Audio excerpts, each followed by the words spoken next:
Vincent Parisot, RTL Matin. Il est 7h49, donc ce matin Jean-Michel Apathy, vous êtes avec le ministre de l'Industrie, de l'Énergie et de l'Économie numérique. Bonjour Éric Besson. Bonjour Jean-Michel Apathy. Le prix de l'essence monte. François Hollande a proposé hier d'en bloquer l'ascension. Et avant lui, elle était à votre place ce mercredi. Ségolène Royal disait ceci. Je suis pour un blocage du prix de l'essence. Il faut donc que le gouvernement contrôle les entreprises pétrolières et baisse la fiscalité.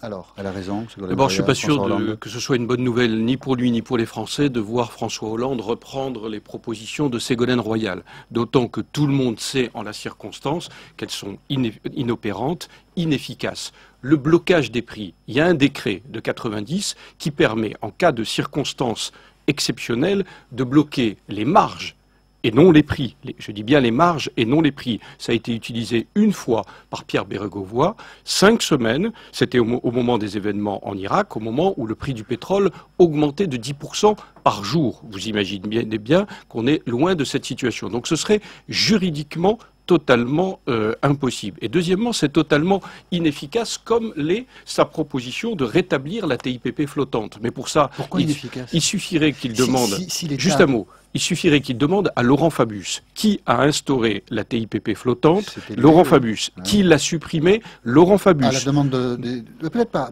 Mais si, à la si, demande si. des autorités européennes. C'est Laurent Fabius qui l'a fait. Non, mais pas seulement, c'est à la demande des autorités mais pour Si- une raison simple. Si Pardonnez-moi, l'État Jean-Michel Apathy. limite- Si l'État limite sa propre fiscalité, il est libre quand même. Non, Vous pouvez bien baisser la TIPP si vous le souhaitez. Oui, bien sûr, mais il faut regarder ce qui s'est passé. Pour que le consommateur ait une baisse de 2 centimes de l'essence à la pompe, ça coûte 1 milliard au budget de l'État. Si vous voulez que ce soit un peu significatif, de l'ordre de 10 centimes par exemple, ça coûte 5 milliards au budget de l'État. Qui peut le dire et le prétendre aujourd'hui? C'est pour ça que Laurent Fabius l'avait arrêté. Et 10 centimes, c'est moins que l'écart maximal que vous pouvez constater. La vraie réponse, là, à court terme, c'est la concurrence. Si vous allez sur le site de l'État, prix-carburant.gouv.fr, vous apercevrez que l'écart à la pompe, il est supérieur à 10 centimes. Entre une pompe donnée et une autre, vous avez 10 à 15 centimes d'euros. Donc ça coûterait très cher, c'est inefficace. Et surtout, c'est inadapté à la raison de l'augmentation des prix du pétrole.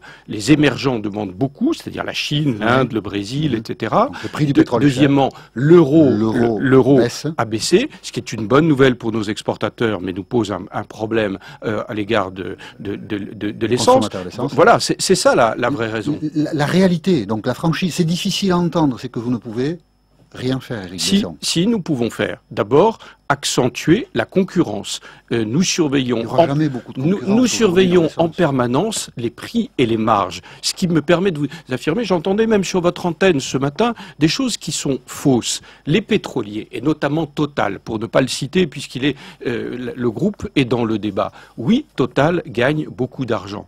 Mais Total gagne beaucoup d'argent à l'étranger, dans l'exploration et la production, comme tous les grands pétroliers. C'est là que se font les marges. Nous avons des problèmes sur les marges des raffineurs d'une part et des distributeurs. Donc dire nous allons taper sur le raffinage ou la distribution, c'est démagogique et c'est contre-productif. Donc la concurrence d'une part et deuxièmement les véhicules qui consomment moins d'essence. Oui, bien sûr. C'est ce que nous avons fait avec 1 milliard. Nous avons octroyé 1,4 million de primes à la casse et encouragé par le bonus-manus près de 4 millions de véhicules moins consommateurs plus le véhicule du futur, c'est-à-dire le véhicule électrique ou hybride. Ça, ce sont des réponses raisonnables et sérieuses, si je puis dire. Bien sûr, je ne veux pas insister, Éric Besson, mais chacun aura compris que face à cette situation qui est pénalisante pour les automobilistes, évidemment, vous ne pouvez, le gouvernement n'a aucun moyen d'action directe, rapide et efficace. Veiller à la aux concurrence.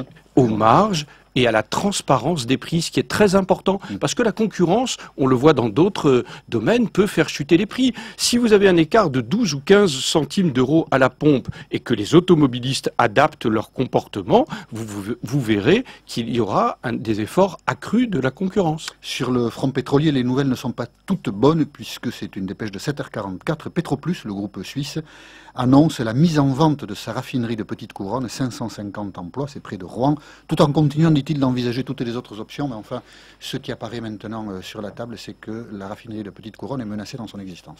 Oui, ce n'est pas une surprise, cette session, puisque nous sommes en contact permanent avec la direction de Petroplus et avec les syndicats de Petroplus, et j'avais dit la semaine dernière que nous nous préparions à toutes les options, donc y compris celle-ci qui vient de tomber à l'instant. Nous préparer, ça veut dire que nous avons mené, avec l'ensemble de la filière pétrolière, et deuxièmement avec un certain nombre de repreneurs potentiels, des contacts. Moi, ce que je demande au PDG de Petroplus, et je le lui dirai cet après-midi, puisque je le vois cet après-midi, je le redirai, qu'il nous aide à favoriser la reprise par un repreneur maintenant. Il a quelques cartes en main pour cela, et je vais lui demander d'activer, parce que nous voulons aller vite, pour maintenir l'activité industrielle à Petit-Couronne, et vous savez qu'une raffinerie ne peut pas être arrêtée longtemps. Donc notre objectif, l'objectif du gouvernement, c'est clairement la reprise d'activité la plus rapide possible. Je m'y emploie avec détermination. Il y aura peut-être d'autres mauvaises nouvelles dans ce secteur, parce qu'on parle souvent de surcapacité de raffinage. Mais, et vous voyez, c'est très intéressant. C'est-à-dire que on a bien un problème de raffinage structurel et des marges très faibles des raffineurs. On ne peut pas, comme l'a fait François Hollande, aller devant l'usine de raffinage de Petroplus en leur disant que fait l'État, où est le président de la République, etc. Et dans le même temps, quelques jours après, dire mais les marges sont trop élevées. Il y a un moment où il faut dire la vérité aux Français et essayer d'être cohérent dans les analyses que l'on fait. Et alors dans ce contexte, qu'est-ce qu'on apprend? C'est l'autorité de régulation de l'EDF qui le dit, de l'électricité qui le dit. L'électricité sera plus chère dans les années qui viennent, 30% d'ici à 2016. C'est une estimation qui vous paraît, hélas, correspondre à une réalité que nous allons connaître, Éric Besson? Non, ça ne correspond ni à l'analyse, ni à la volonté du gouvernement. Le président de la CRE a dit, la comité de régulation de l'énergie, a dit de l'électricité, pardon, a dit son analyse. Mais ça n'est pas la volonté du gouvernement, et Nicolas Sarkozy ne laissera pas faire cela. Je rajoute que de par la loi, jusqu'en 2015, c'est toujours le gouvernement qui fixe le prix de l'électricité. Mais EDF a besoin d'augmentation, par exemple, pour faire des investissements qui ont trop tardé. Bien sûr. Donc non, ça va bien augmenter. Trop tardé. Mais non, discuter, disons ça. Il y a des investissements très très importants de maintenance. Mais oui, nous allons faire des efforts pour la maintenance et la sûreté des centrales. Deuxièmement, nous payons aussi le prix du développement des énergies renouvelables. Sur votre facture, vous avez la CSPE, une contribution spécifique que vous payez pour le développement des énergies renouvelables. Et il faut dire la vérité, l'éolien, le solaire, c'est bien,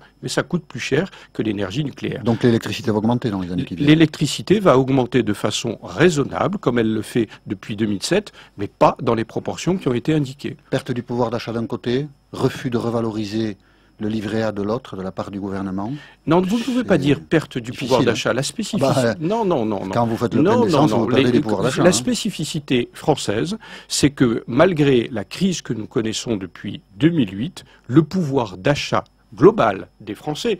Après, mais là, l'augmentation de l'essence, mais bien sûr. Payé. Oui, mais lorsque l'essence baissait il y a quelques semaines, vous ne m'invitiez pas pour commenter la baisse de l'essence. Bon, non, on n'aurait pas souvent l'occasion de vous inviter si on attendait ces circonstances. Vous m'invitez lorsqu'elle augmente. Il y a des événements internationaux qui expliquent cela. Bon, le livret A, vous n'avez pas tout à fait répondu. J'ai juste une dernière question politique en 10 secondes avec toutes ces mauvaises nouvelles. Vous croyez que Nicolas Sarkozy garde des chances d'être réélu? Mais les mauvaises nouvelles, elles sont européennes, elles ne sont pas françaises. Est-ce que Nicolas Sarkozy n'est pas aujourd'hui dans l'action matin, jour et nuit? Moi, je crois qu'il l'est. Mais bien sûr qu'il garde des chances d'être réélu. Qui peut en douter une seule seconde? Éric Besson, qui n'en doute pas, mais qui ne va pas baisser le prix de votre essence non plus, Vincent. Il était l'invité d'RTL. J'ai bien compris. Merci, en tout cas, avec effectivement... L'essence ne sont pas des prix administrés. Quand vous dites il ne va pas baisser... Rire, non, je sais bien, mais il y a des auditeurs sourcilleux parfois. Il y a l'essence, il y a le gaz, il y a l'électricité. C'est vrai que le tableau peut paraître assez morose. Et pourtant, vous savez qu'il y a en France un oasis de prospérité, une ville de 25 000 habitants qui a le sourire, qui ne connaît pas la crise. Vous voulez savoir où c'est? Oui. Eh bien, on va vous le faire savoir. Dans quelques minutes, ce sera dans le journal de 8h. À tout de suite.